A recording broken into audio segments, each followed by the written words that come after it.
All right, so I'm Caleb, and as he's already mentioned, I'm working at Sandia National Labs and still a graduate student at the University of New Mexico as well. And I'll be talking about pulsed gradiometry in Earth's field. I'll really kind of be talking a little bit more about sideband generation and some methods to make this gradiometer more compact in the future.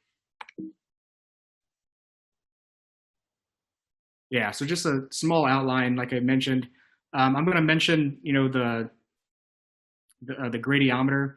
I'll talk a little bit about the operation of that, and then I'm going to go right into, how these sidebands are and how we're trying to develop a theory to understand this. So when we first started this project, we didn't have a very good theoretical understanding of what was going on. So we're trying to develop a some numerical calculations to help explain what we're seeing experimentally. We kind of got really far ahead experimentally, but we were behind our understanding when we started this project. And then I'll talk about single laser operation and how to make the experiment more compact. So, as most already know, one of the major applications of, optically pumped magnetometers is magnetoencephalography, right? So, magnetic fields generated from, the brain, right? These fields, that are generated typically are femtotesla to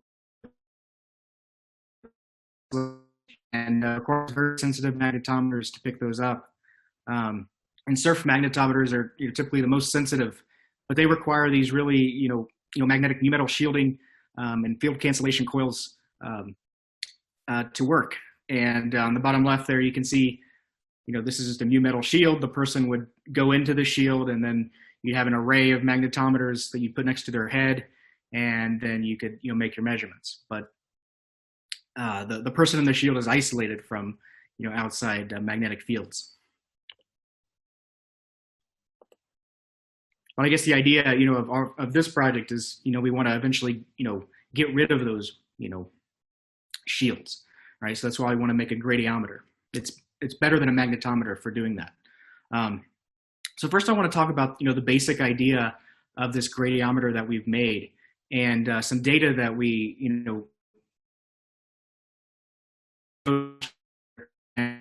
we've gotten in the past on this. So the basic idea is you come into the first vapor cell, right, with a carrier beam. And in that first vapor cell, you generate a sideband. And that sideband is offset from the carrier beam by the hyperfine frequency. And then you go through some distance d, and you go through another cell. And in that cell, another sideband is produced. Also offset about the hyperfine frequency. However, those two sidebands are a little bit frequency offset from each other. And that frequency offset actually depends on the magnetic field splitting between those two, or the magnetic field difference between those two cells. So another really cool thing about this idea, we kind of borrowed this from an old paper from Henry Tang back in the 70s. The idea is, these sidebands are orthogonally polar carriers. So it's really easy to, at least in this orientation, if you come in with linear light, you can, filter out the carrier beam and just look at the sidebands really easily with a polarizing beam splitter, right? And after you do that filtering, you can beat actually the two sidebands together, and you get a beat note signal, where the frequency of that beat note signal is proportional to the magnetic field difference between those two cells. So that's the basic idea behind the gradiometer. And, just to show a more complete experimental picture there, our pump is actually coming orthogonal to the carrier. And then our polarization selector, like we talked about, is the polarizing beam splitter. And then on the bottom right, I have a beat note signal that we had achieved in the past. And I want to mention, some they actually, a physics package based on this design. And they were able to achieve pretty good sensitivities of down to 20 femtotesla per root hertz divided by the baseline of 4.4 centimeters with this device. And this is in an ambient field with no shielding or any coils canceling the magnetic field. This is in the Earth's field in a room. So I want to talk, a little bit more on this talk about how these sidebands are produced. So, so from now on, I'm really going to, focus on just a single vapor cell and try to do, some experiments to see if we can, make this gradiometer a little better. You first have to optically pump your atoms. So you apply sigma plus light, right? The atoms go from the ground state to the excited state, and when they fall back down, they shift in the manifold, right, to the right side of that manifold, right? Because they absorb a delta MF equals +1. When they fall back down, there's a net shift. So eventually they all fall into this level, and once they're in this level, it's a dark state, so they can no longer absorb because selection rules don't allow another transition. So I'm going to focus on these two levels here. Right, so all the population is sitting in this 2-2 level. Then we're going to apply a microwave pulse to the atoms. And this induces a Rabi oscillation between those two levels. And if we stop that Rabi oscillation at a pi/2, the idea is that you generate a coherence, a strong coherence, right? Because the atoms are in a superposition of both of those states. And half the population is still in 2-2, but half the population is in 1-1. So just a 2x2 level density matrix, right? Your row 1-1 would be a half because half the population, and the row 2-2 is a half, and then your coherences are also maximized. And once we have this state set up, the idea is that we shine a carrier light into the atomic medium. And the basic idea behind this is, you start with Maxwell's equations, right? You just solve Maxwell's equations for no current source, magnetic susceptibility, or spatial charge. And the interesting thing is, the electric displacement, dE here, is actually related, to the electric dipole moment of the atoms. Because, as these atoms are floating around,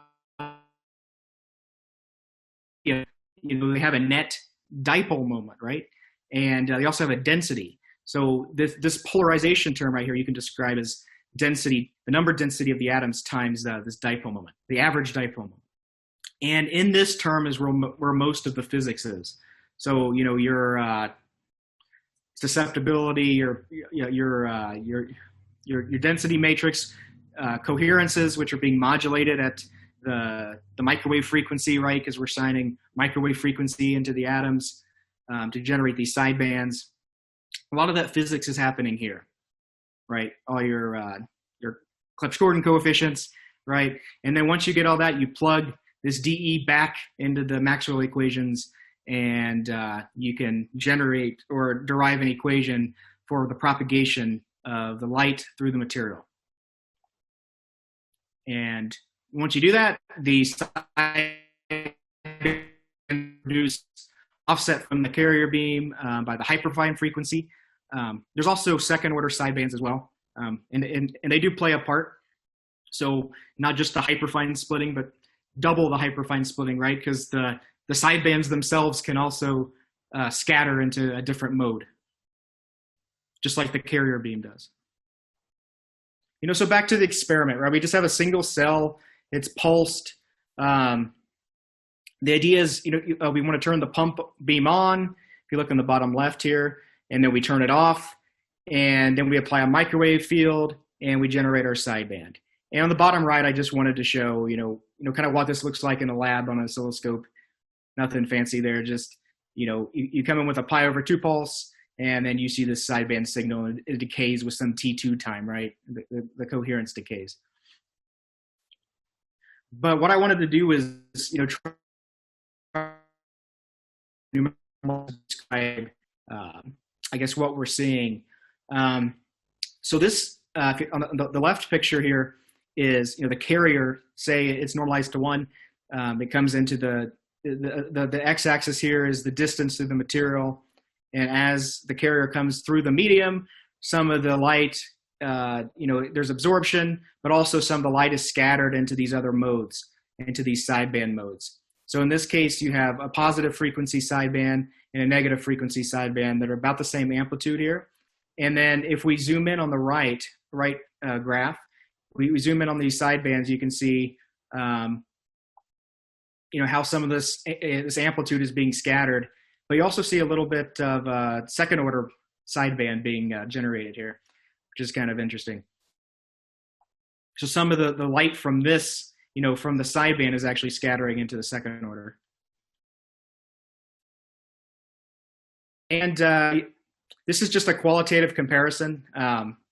It's a work in progress to get a quantitative fit on some of this data, but we're starting to see some qualitative agreement here. So the idea is that as we scan the frequency of the incoming like photon frequency,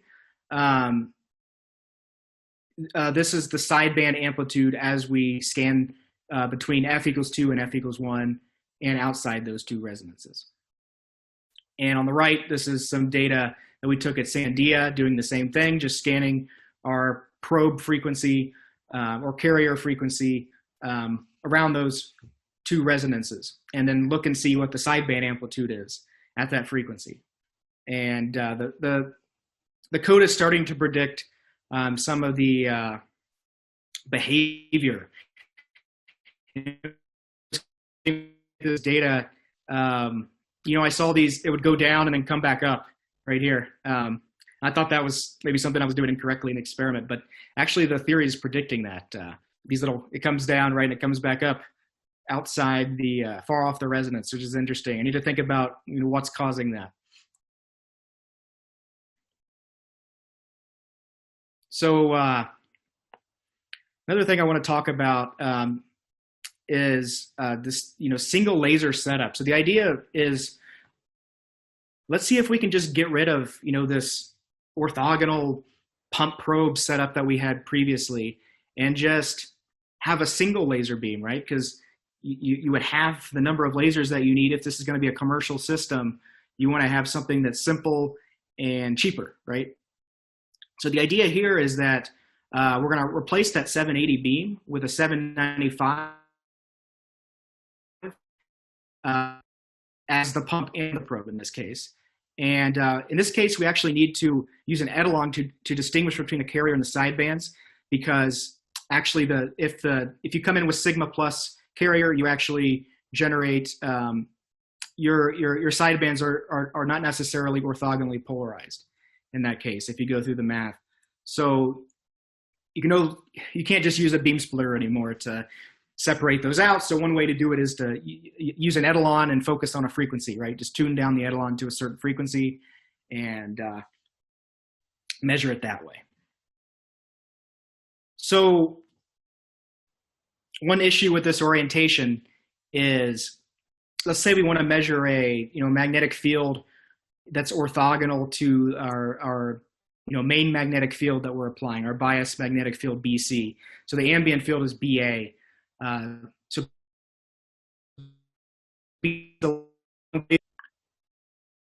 in order to get good optical pumping, right, you want to see sigma plus light when your quantization axis is along this BC direction. So your atoms are sitting right here. But before, the selection rules worked out so that if you remember, our pump and our probe came in from orthogonal directions. So these pi and sigma transitions were allowed, but if the pump and probe are along the same direction as the quantization axis, you don't get sigma transitions. I mean, you don't get pi transitions. You only get sigma transitions.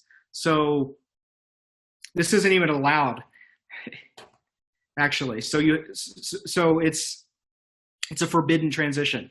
So we're going to have to do something with the atoms to be able to actually generate a sideband. So our idea here is to rotate the quantization axis, right? So you come in with BC, a strong BC, and then you slowly ramp down BC so that it points in the BA direction. And you want to do that adiabatically, so the spin vector follows the torque vector adiabatically, right? And of course, on a block sphere, this is just like a reference frame rotation.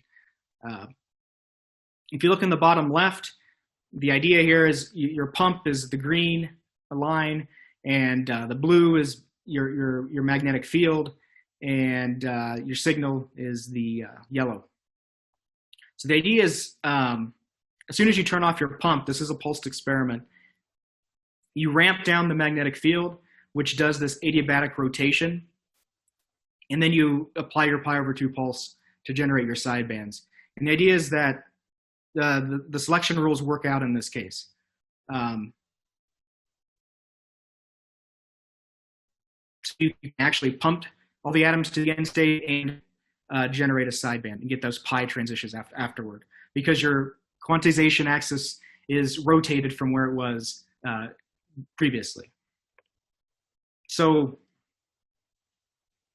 I guess experimentally, what we've done here, right? We have, just to recap here, we have a 795, which is both beams. It just goes through a quarter wave plate. It's a very simple setup. We apply a BC magnetic field, and then we take it through an etalon. So a little more experimentally, we actually do a 200 kilohertz oscillation during our pumping phase. So this is left to right is increasing time. The idea here is just to clear all of our atoms. If there's any leftover atoms, and say F equals 1 or F equals 2, that we're pumping, this actually shows an improvement in our experiment, because we're oscillating back and forth between those levels and trying to clear them a little better and pump those atoms to the end state. And then once that pump phase is over, we attenuate the pump, right, with an AOM. We just turn down the amplitude and make it a probe. And then once we do that, we adiabatically turn off the magnetic field at the same time, and then apply our pi/2 pulse, and then generate our sideband. So our experiment here, the first data that we've seen with from this setup, on the bottom left is my code, or the numerical code that a calculation I've been trying to develop. And on the bottom right is just some data that we recently got.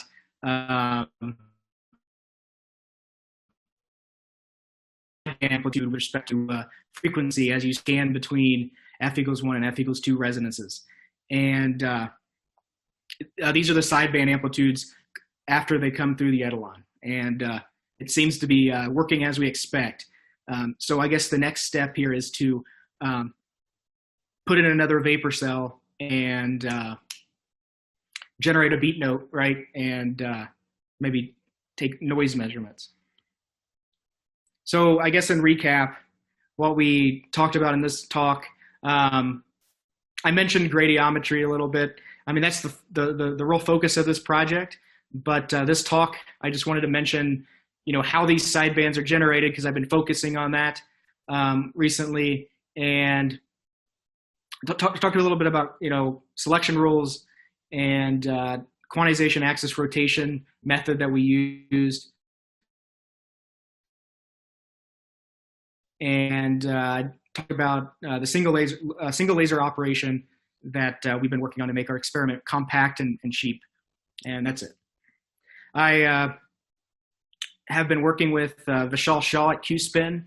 He's the PI on this project, and at Sandia National Labs, my advisor is Peter Schwint, and I've also been working with Yanyu Zhao. And then at Los Alamos, Igor Savikov has helped with the theory a little bit on this project. Thank you. Cool. Thanks for an excellent talk. It was a really nice balance between theory and experiment, and an interesting project. There seemed to be a bit of a problem with the connection, but somehow. Oh, really? Yeah, I was like, I mean, like hiccups every once in a while, but it recovered somehow. Well, that was already 20 minutes, and I do have a few questions, but maybe if you are still around after the meeting in the last turn, after 6 in German time, then maybe ask them then. There's one question in the chat by Haidong Wang, and that is, why do you use two different nitrogen pressures in your gradiometer cells? Excellent question. Yeah, good, so the good idea, observation. Yeah, very good observation. Yeah. So the idea is that at zero magnetic field, right, you wouldn't see a beat note unless there was some hyperfine frequency offset between those two cells. So the idea is we have a different buffer gas pressure, which shifts the hyperfine frequency a little bit in one cell versus the other one. So at zero magnetic field gradient, right, you still see a beat note, right? It's about 7 kilohertz. Yeah. Cool. There are more questions coming up in the chat by Zoran and Kasper and others.